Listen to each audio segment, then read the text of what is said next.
지난 6월 20일이 세계 난민의 날이었습니다. 6월 20일이 세계 난민의 날이라는 거 사실 아는 분보다 모르는 분이 훨씬 많으실 것 같아요.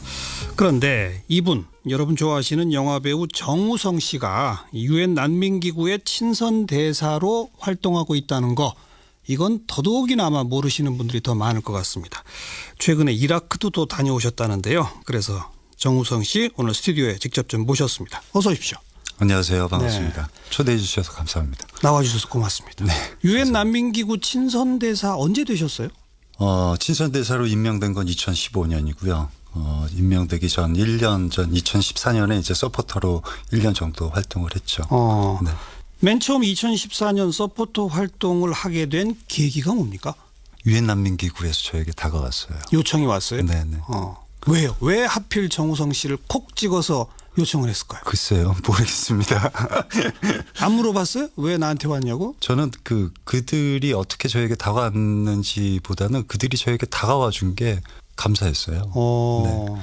그리고 저 역시도 이제 뭐 난민에 대해서는 알고 있었고 뭐 UNHCR에 대해서는 알고 있었지만 굉장히 겉핥기식으로 알고 있었고, 그리고 이제 그들이 제안을 했을 때 어떻게 보면은 이 선택 받음이 내 인생에서는 굉장히 중요한 어떤 기점이 될 수도 있겠다라는 생각이 들었어요.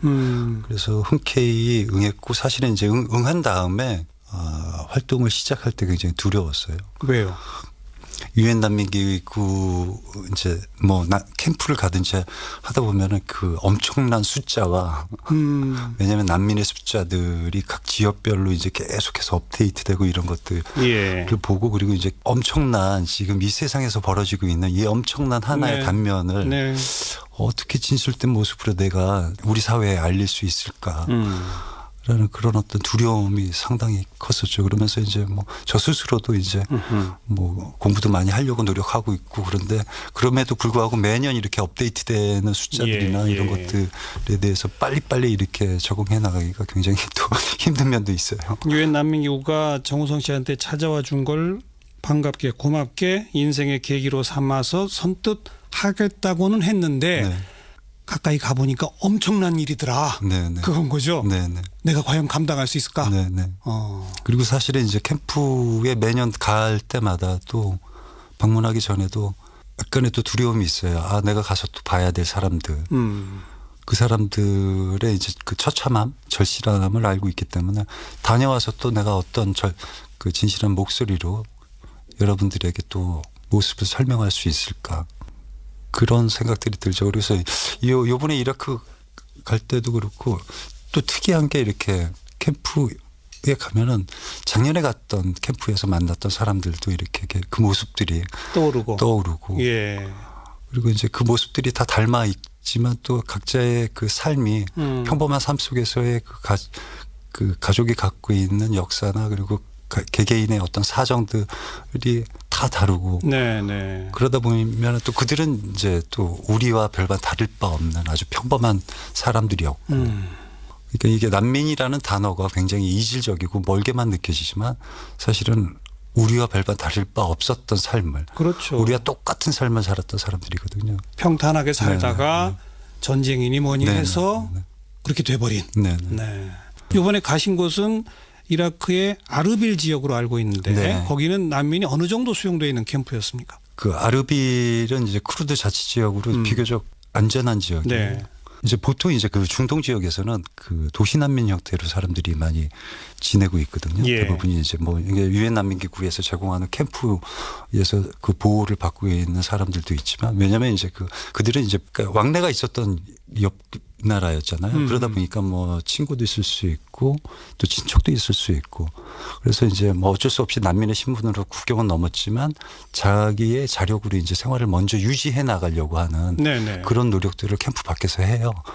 그러다 보면은 이제 그 생활이 길어지다 보면 이제 경제적인 난관에 봉착하게 되고 뭐 아이들이 아플 수도 있고 교육이 제대로 이루어지지 않으니까 그 최후의 보루로 이제 난민 캠프 안에 이제 보호를 신청을 하게 되는 거죠.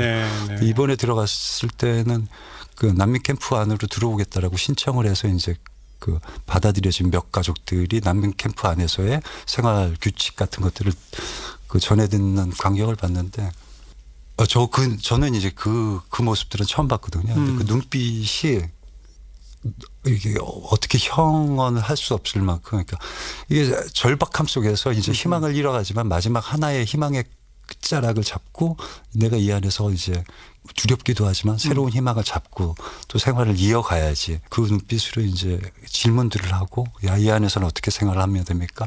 혹시 내가 여력이 되면은 상점을 열어도 됩니까? 뭐 이런 질문들을 하는데 그 굉장히 가슴 아프더라고요. 예. 그래서 이제 그 질문을 하는 어떤 한 아버지를 제가 이제 얘기를 하고 싶어가지고 다가가서 가족이 어떻게 되느냐라고 물었더니 이제 4명의 아이가 있고 1명의 아들이 있는데 아들이 9살인데 간질병을 앓고 있대요. 저런. 네. 그래서 이제 밖에서 그 도시난민 형태로 본인이 고국에서 갖고 온 어떤 현금이나 이런 걸로 이제 생활을 이어가다가 도저히 안 되겠다 싶어서 이제 난민 캠프 안으로 들어와서 이제 아들의 이제 그 의료 혜택이나 치료 이런 것들을 좀 원활하게 하기 위해서 이제 선택을 했다라고 하는데 그런 어떤 개개인들의 사연들을 들을 때마다 굉장히 아프죠. 그리고 이제 그 쌀마라는 여성을 만났는데 나이대는 40대 초중반이었죠. 근데 8명의 아이가 있는데 이제 8명이나 예. 중동 지역은 이제 굉장히 그 다산이죠. 예, 다산이죠. 네. 딸 2명은 이제 독일 쪽, 터키를 통해서 독일 쪽으로 가서 이제 난민 신청을 한 상태고 이제 아들 6명을 데리고 이제 이라크에 들어와서 이제 캠프 생활을 하고 있는데 쿠르드 자치 지역은 이제 난민들의 캠프를 이게 이제 장기 거주 지역으로 만들 수 있게끔 허용을 해줘서 이제 난민들이 살짝 이렇게 캠프를 집처럼 자기 능력 안에서 이렇게 증축을 할 수가 있어요. 증축까지? 네, 근데 이제 평수는 제한돼 있죠. 아하, 이 엄마가 이제 그 아이들한테 조금 더 나은 지붕을 만들어주기 위해서 돈을 어떻게 어렵게 모아가지고 지붕을 새로 했는데 하필 그게 그 양철 지붕이에요. 그러니까 햇빛의 열을 그대로 투과해서 뜨겁겠네요. 예, 집 안이 뭐 한 30분 동안 얘기하는데 사우나에서 얘기하는 것보다 더 땀들이 막 저도 이제 줄줄줄줄 흐르고 그러니까 보통 집안에서 아이들과 같이 있는 시간이 별로 없다라고 하더라고요. 근데 이 가족의 사연은 시리아에서 이제 집 안에 있는데 그 총탄이 집 안으로 들어와서 남편이 갑자기 그 날아든 총탄에 목숨을 잃은 거예요. 그러니까 아이들이랑 엄마는 무서워서 밖으로 나가지도 못하고 이제 사흘 동안 그 아버지의 죽은 시신 옆에서 아이들이 이제 아버지 시신을 지키고 있다가 이제 전쟁이 점점 커지니까 엄마가 어쩔 수 없이 5일째 되는 날 아이들을 데리고 탈출을 했다라고 하더라고요. 그런 사연들을 들을 때마다 그 4일 동안 아버지의 시신을 지켰던 아이들의 어떤 그러니까 그런 어떤 정신적 외상들이 상당히 많거든요, 사람들이. 네. 그리고 또 이제 그 이라크 실향민 같은 경우에는 불과 얼마 전에 이제 작년 10월부터 이제 뭐 탈원 작전으로 그리고 2014년부터 그 이슬람 국가의 통치하에서 이제 억압을 받고 있었던 사람들이라서 그런 그 정신적 외상들이 상당히 큰데 이 아이들 그러니까 난민의 절반 이상이 아이들이거든요. 그렇겠죠. 네. 예. 그러다 보니까 이 아이들의 그 정신적 외상에 대한 어떤 정신적 치료나 이런 것들도 굉장히 그 중요하고 시급하고 그렇기 때문에 유엔 난민기구와 이제 협력기구들이 그 캠프 안에서 그런 어떤 치료 프로그램을 가동을 하고 있어요. 네. 그래서 뭐 노래라든지 뭐 게임이라든지 그림이라든지. 근데 이제 그 캠프 안에서 이제 당장 필요로 하는 여러 가지 또 다른 것들이 급선무로 지원이 돼야 되는 것들이 많다 보니까 그런 치료 프로그램은 아무래도 뒤쪽으로 밀리는 그렇죠. 그런 또 상황이고 그러다 보니까 이제 여러분들의 관심과 지원이 더 많이 필요하다. 네. 뭐 음식료품, 의약품 또 필요한 인력 이런 게 다 부족하죠. 네. 아무래도. 네. 그리고 지금 이제 보호 대상자로 엊그제 이렇게 업데이트된 게 6,560만 명이라고 해요. 6,560만. 예. 우리나라 인구보다 훨씬 많군요. 그리고 이제 그 중에 이제 난민으로 규정된 사람들이 2,250만 명이고, 그리고 3초마다 한 명씩 또 시리아민 난민들이 발생을 하고 있다고 하고 있고요. 네. 그러다 보니까 그 엄청난 숫자의 그런 사람들. 근데 이제 그 난민 얘기를 하고 이런 엄청난 숫자들을 얘기할 때 이제 한국 사회에 계신 분들은 그 엄청난 사람들을 어떻게 우리가 도와. 그러게 말입니다. 남의 얘기지 그거 예. 멀지. 예. 근데 사실은 그게 그런 어떤 그 전 세계적인 어떤 그 위급한 상태가 직간접적으로 이제는 우리나라에도 영향을 미치고 있고 네. 그렇기 때문에 그런 어떤 먼 나라 국가의 얘기다라고 방치만 해서는 안 되거든요. 그렇기 때문에 그냥 지금 뭐 후원이나 지원이 큰 거에서 시작되는 게 아니라 세상에 이런 어려움을 겪고 있는 사람들이 그리고 난민이라는 호칭으로 불리고 있구나라는 관심과 인식만 가지셔도 그런 도움의 시작이 아주 천천히 그리고 아주 작은 데부터 이렇게 이루어질 수 있다라고 생각이 듭니다. 유엔 난민기구에 직접 후원금 같은 걸 보내고 뭐 이런 게 다 있죠? 네네 그럼요. 우리 국민들이 우리 사회 내에 좀 뭐 저소득층이나 또 뭐 장애인이나 뭐 우리 내부의 어려운 분들을 돕자 이런 것들도 요즘 이제 조금씩 늘어나고는 있습니다만 해외 어려운 사람 돕자 이것만 해도 이제 한 단계가 넘어가는데 게다가 난민 그러면 조금 좀 접근하기 어려워하는 게 분명히 있어요. 그죠? 네네. 그 올해로 이제 6.25 발발 67주기죠. 민족끼리의 안에서의 전쟁이 있었고 그리고 이제 그 안에서 많은 실향민들이 발생을 했었고 그 한반도에서 이제 그 전쟁이 더 심화됐으면 국경을 넘어서 뭐 일본이나 어디로 갔겠죠. 네. 뭐 바다건 그 중국 쪽이면 뭐 상하이 쪽이나 뭐 그렇게 되면 우리는 난민이 됐을 거예요. 근데 이제 국경을 넘지 않았기 때문에 국내 실향민이라는 호칭으로 불리고 있고 그리고 심지어 아직까지도 그 고향에 못 들어간 그런 실향민들이 있고요. 그러니까 그렇게 생각을 하시면 제일 편하게 그렇죠. 접근을 하실 수 있을 것 같아요. 바로 우리 문제였다. 네네. 예. 그리고 이제 그렇게 그 국제사회에 그 도움을 받던 국가에서 지금은 이제 그 지원을 해줄 수 있는 국가로 빨리 성장을 했고 네. 그리고 또 한반도라는 입지가 굉장히 언제나 그 열강들 속에 휩싸여 있잖아요.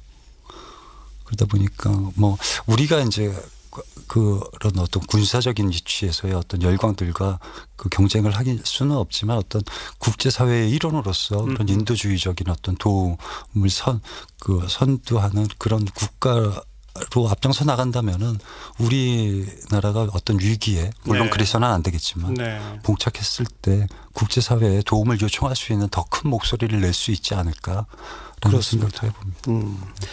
난민 문제를 근본적으로 해결하려면 사실 전쟁이 없어야 되잖아요. 그렇죠. 어떻게 전쟁 좀 없앨 수 없습니까? 그 사실 이제 그런 그 원론적인 질문 때문에 저 역시도 굉장히 괴로워요. 이 전쟁, 이놈의 전쟁. 그러게 말해요. 그리고 이 종교, 종파 간의 그리고 민족 간의 갈등. 인간은 꼭 이렇게 인간은 서로를 말살시키면서 계속해서 살아가는 게 인간의 역사인가 막 이런 생각들도 하게 되고 그러는데. 지긋지긋해요. 네네. 근데 어쨌든 이제 그런 역사가 굉장히 그 인류 역사에서 긴 세월을 차지하고 있잖아요.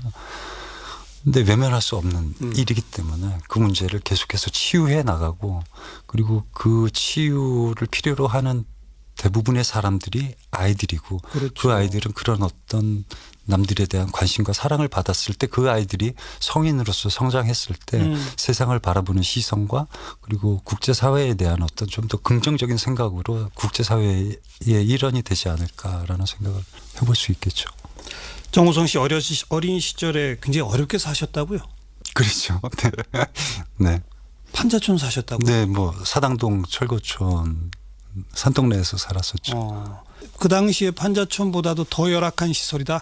지금 저는 어쨌든지 간에 제 고향이잖아요. 그러니까 뭐 가난이라는 거와 그리고 나라를 잃고 지금 떠돌아다닌다는 다른 문제죠.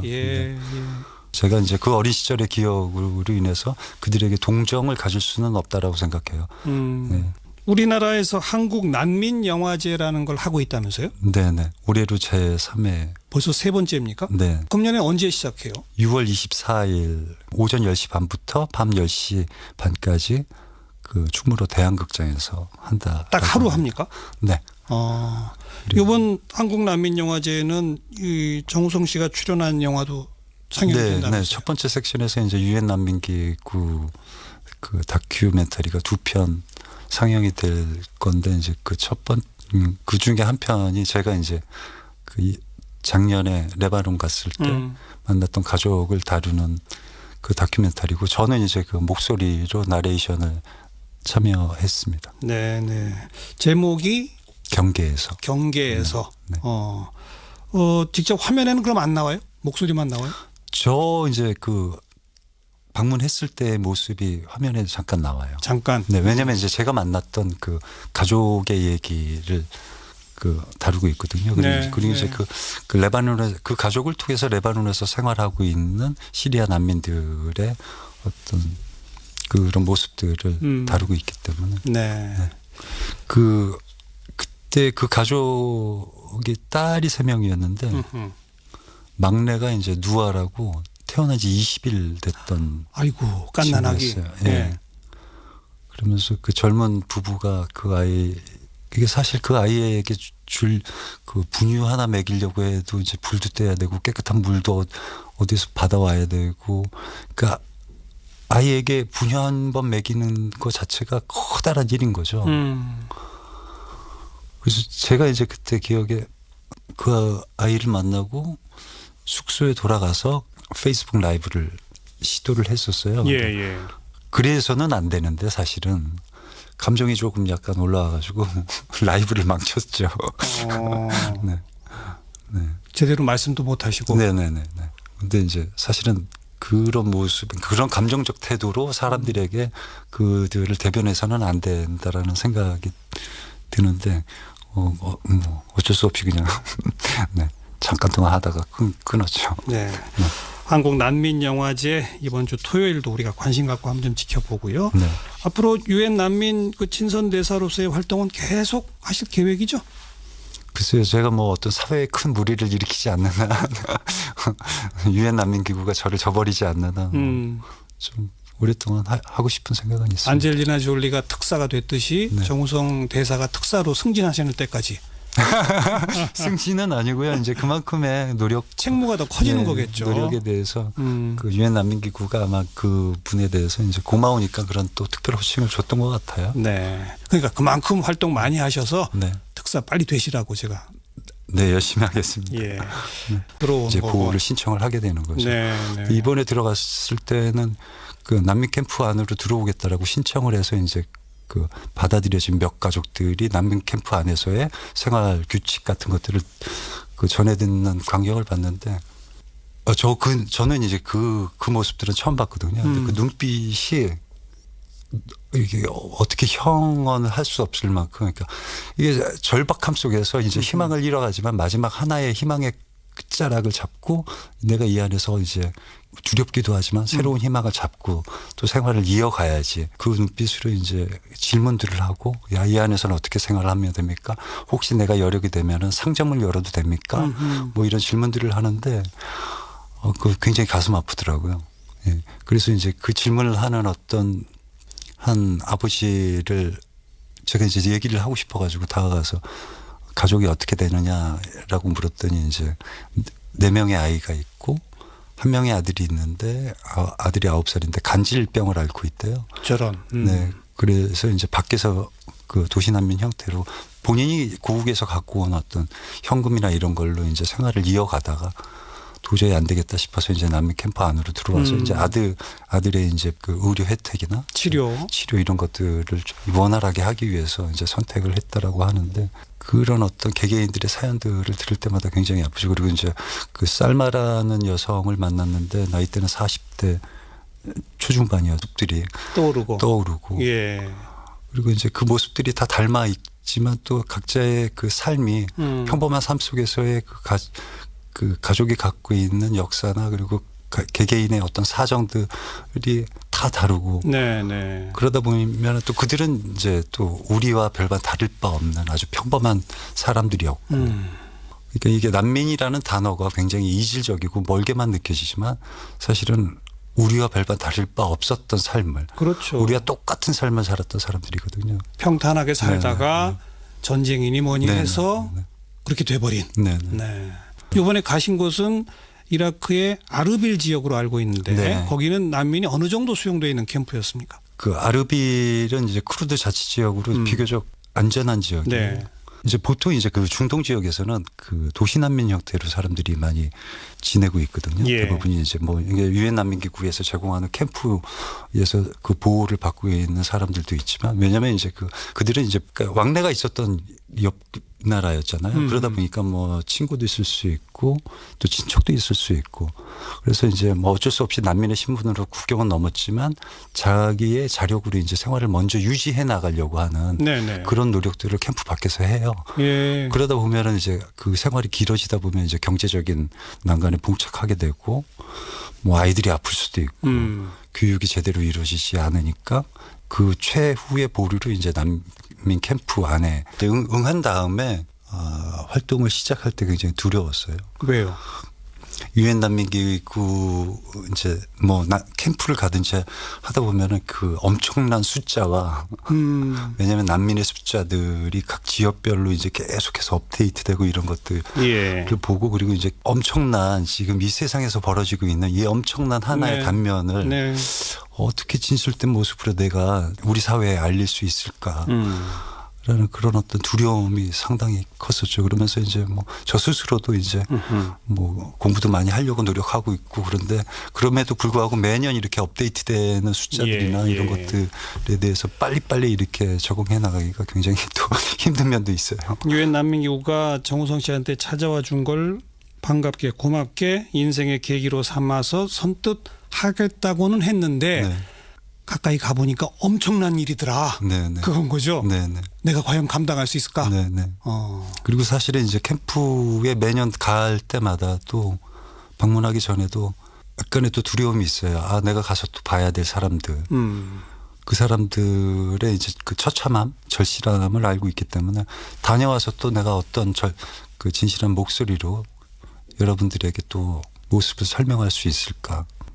그런 생각들이 들죠. 그래서 요번에 이라크 갈 때도 그렇고 또 특이한 게 이렇게 캠프에 가면은 작년에 갔던 캠프에서 만났던 사람들도 이렇게 그 모습. 지난 6월 20일이 세계 난민의 날이었습니다. 6월 20일이 세계 난민의 날이라는 거 사실 아는 분보다 모르는 분이 훨씬 많으실 것 같아요. 그런데 이분, 여러분 좋아하시는 영화배우 정우성 씨가 유엔 난민기구의 친선 대사로 활동하고 있다는 거, 이건 더더욱이나 아마 모르시는 분들이 더 많을 것 같습니다. 최근에 이라크도 또 다녀오셨다는데요. 그래서 정우성 씨 오늘 스튜디오에 직접 좀 모셨습니다. 어서 오십시오. 안녕하세요. 반갑습니다. 네. 초대해 주셔서 감사합니다. 나와주셔서 고맙습니다. 네. 유엔 난민기구 친선 대사 언제 되셨어요? 친선 대사로 임명된 건 2015년이고요. 임명되기 전 1년 전 2014년에 이제 서포터로 1년 정도 활동을 했죠. 네. 맨 처음 2014년 서포터 활동을 하게 된 계기가 뭡니까? 유엔 난민기구에서 저에게 다가왔어요. 요청이 왔어요? 네네. 왜요? 왜 하필 정우성 씨를 콕 찍어서 요청을 했을까요? 글쎄요, 모르겠습니다. 안 물어봤어요? 왜 나한테 왔냐고? 저는 그들이 어떻게 저에게 다가왔는지보다는 그들이 저에게 다가와 준 게 감사했어요. 네. 그리고 저 역시도 이제 뭐 난민에 대해서는 알고 있었고, 뭐 UNHCR에 대해서는 알고 있었지만 굉장히 겉핥기식으로 알고 있었고, 그리고 이제 그들이 제안을 했을 때, 어떻게 보면은 이 선택 받음이 내 인생에서는 굉장히 중요한 어떤 기점이 될 수도 있겠다라는 생각이 들었어요. 그래서 흔쾌히 응했고, 사실은 이제 8명의 아이가 있는데 이제 8명이나. 예. 중동 지역은 이제 굉장히 다산이죠. 예, 다산이죠. 네. 딸 2명은 이제 독일 쪽, 터키를 통해서 독일 쪽으로 가서 이제 난민 신청을 한 상태고, 이제 아들 6명을 데리고 이제 이라크에 들어와서 이제 캠프 생활을 하고 있는데, 쿠르드 자치 지역은 이제 난민들의 캠프를 이게 이제 장기 거주 지역으로 만들 수 있게끔 허용을 해줘서 이제 난민들이 살짝 이렇게 캠프를 집처럼 자기 능력 안에서 이렇게 증축을 할 수가 있어요. 증축까지. 네, 근데 이제 평수는 제한돼 있죠. 아하, 이 엄마가 이제 그 아이들한테 조금 더 나은 지붕을 만들어주기 위해서 돈을 어떻게 어렵게 모아가지고 지붕을 새로 했는데 하필 그게 양철 지붕이에요. 그러니까 햇빛의 열을 그대로 투과해서 뜨겁겠네요. 예, 집 안이 뭐 한 30분 동안 얘기하는데 사우나에서 얘기하는 것보다 더 땀들이 막 저도 이제 줄줄줄줄 흐르고 그러니까 보통 집안에서 아이들과 같이 있는 시간이 별로 없다라고 하더라고요. 근데 네. 이 가족의 사연은 시리아에서 이제 집 안에 있는데 그 총탄이 집 안으로 들어와서 남편이 갑자기 그 날아든 총탄에 목숨을 잃은 거예요. 그러니까 아이들이랑 엄마는 무서워서 밖으로 나가지도 못하고 이제 사흘 동안 그 아버지의 죽은 시신 옆에서 아이들이 이제 아버지 시신을 지키고 있다가 이제 전쟁이 점점